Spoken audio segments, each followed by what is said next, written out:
So these aliens came to Earth one day, saying that they want to protect us from any space threats. The humans said, okay.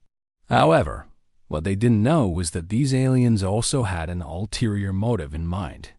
This is they offered to protect Earth until we asked them who we wanted protected from. From the humans, the best HFI stories. And today, we are back at it again with another video of the best HFI stories. So make sure you stay tuned till the end for more amazing stories like this. Also, if you want to be notified about these videos, make sure you hit the notification bell. This story comes from Reddit user SilentTurtle4. This is funny enough. My dad used to work for a large moving company in the 80s when cell phones were big but not mainstream. One day, he and his crew were sent to move some stuff from an old folks' home into a new high-rise apartment building near downtown. They got up to the penthouse suite and saw the weirdest thing ever. A huge round table surrounded by comfy chairs facing a huge screen on one wall. A very pleasant older lady was waiting for them in the center of the room. She showed them where everything was stored and then told them she would leave them alone while they did the work and only called them over once. The movers were somewhat confused by the setup, but shrugged and went to work. As they were carrying stuff out, though, the lady kept glancing at the screen, looking worried. After a few minutes, the lady finally stood up and walked over to the movers. "You have to hurry," she said urgently. "The world could end in minutes." Naturally, the movers thought this was a joke until she turned and pointed at the TV. On the screen was a countdown timer that was almost down to 0. Then it hit 5 minutes and she cried out, "We're too late." The screen flashed red and an alien face appeared on the screen, confirming their worst fears. The movers just stared at the screen, dumbfounded. The lady was now sobbing. Suddenly, the lights flickered and died, plunging the penthouse into darkness. Seconds later, the front door burst open and a small group of well-armed men ran inside. "Where is she?" one of them shouted. Another answered, "She left through the front door. Must have seen us coming." They looked around frantically for a few seconds before running out themselves. After the coast was clear, my dad turned to the lady and asked, "Do you know what's going on?" She shook her head sadly. "I don't know, but I think we're all gonna die." The movers quickly finished up and got out of there, leaving the woman alone in the dark. As they drove away, though, they couldn't help but notice the blue sky and sunshine.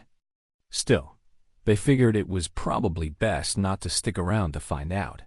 That was the longest 5 minutes of my life. That's pretty good, and that ending really makes me laugh. I can just imagine the whole situation. You walk into this nice penthouse and there's this cool old lady there, and she's like, "Yeah, sorry, I'm expecting some friends. You guys just set your stuff down over there, and I'll be right with you." And then you see the TV and the countdown and you're like, "Oh no, what is going on here? Why is this lady acting so weird?" And then it's like, "Oh God, I hope this isn't real. I hope this isn't real." And then the power goes off. And then you got dudes breaking down the door, looking for this old lady. Oh my God, that's hilarious. And I just love that the last thing you see is them driving off and being like, "Well, this is a nice day. Let's just forget that this lady might have been about to die or something. Yeah, good job, guys. You did good work there." Very impressive. This next story comes from our boy Random Username. Once upon a time, a guy was working on a research project in Antarctica. He was studying some rocks or something. Anyway, he was out by himself and he heard a rock slide behind him. So he turned around to look and check if the equipment hut was okay. It wasn't in danger of falling into a crevasse or anything. But when he turned around, he saw 3 figures walking towards him. These people, or at least what he assumed were people, were covered in dirt and rocks. Their features were kind of obscured. And when they got closer, he realized they weren't actually people. They were statues made of solid rock. As he watched, one of them split into 2 identical statues as it walked. He had no idea what they were, and he was kind of scared. But one of them stopped in front of him and prostrated itself, raising its arms. In a gesture of peace, perhaps. Then it began to glow and hum. It seemed to be charging up or powering up in some way. And after a minute or so, it stopped. Then it spoke in a voice that seemed to come from everywhere and nowhere at once. It introduced itself as Xylos, part of a race of living statues from a faraway planet that traveled the universe gathering knowledge. Apparently, its species had been watching humanity for a long time and deemed us worthy of their attention. It continued, saying that they'd come to offer us protection from any threats in space, from asteroids, rogue planets, even hyper-advanced alien species. Protection that would ensure the survival of our species and allow us to continue learning and growing. It would be a gift, freely given with no strings attached. All they asked in return was access to our libraries, archives, and data networks. They wanted to study us and our history and culture. We could share whatever we wanted with them and withhold nothing. He was stunned.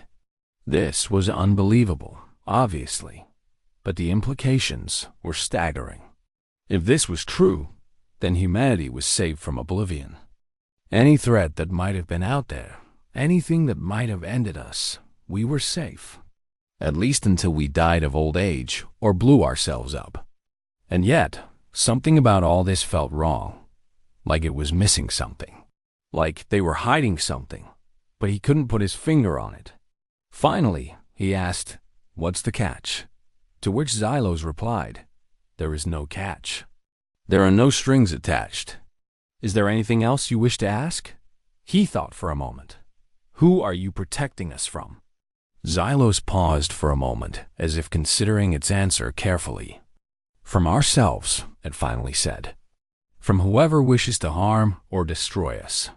As soon as those words left its mouth, the statue sprang to life, becoming animated figures that seemed to crackle with energy. In a flash, they were gone, vanished into thin air.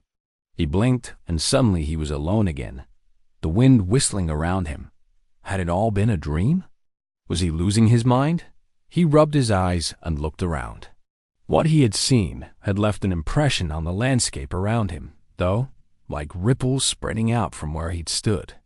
And as he walked toward them, he saw that the footprints in the snow showed 3 distinct shapes, each identical to the other. But he knew then that they hadn't come to help him. Or humanity. They'd come because they wanted something from us. Something worth far more than any knowledge or technology we could give them. His blood ran cold as he realized what it was. And the last thing he saw was the figure of one of the statues reflected in a pool of meltwater. And it was smiling, but not a friendly smile. Something sharp and cruel.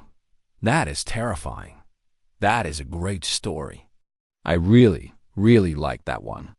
I feel like that's a perfect human reaction to this scenario as well. Like, wait, hold on. Who are you protecting us from? Because that seems kind of important to know.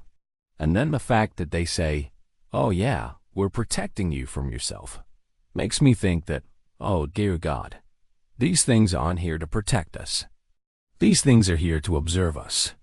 They're here to watch us destroy ourselves, because that's what they want to see. Yeah, that is terrifying. Good job, though. That was a great read. But now it's time to make your voice heard. Head on over to the poll and vote for your favorite story of the day. The losing story will be banished to the Shadow Realm forever, never to be spoken of again. But the winning story will get to move on to the next round of the tournament. So make your voice heard. Only you can decide the fate of these stories. The power is in your hands. Okay, that is all for today. I hope you enjoyed these stories. I really liked them. I thought they were great. But as always, if you want to hear more great humanity flees into space stories, there's a link in the description to the playlist where you can binge all these stories. But as always, I hope you enjoyed today's video, and I hope to see you in the next one.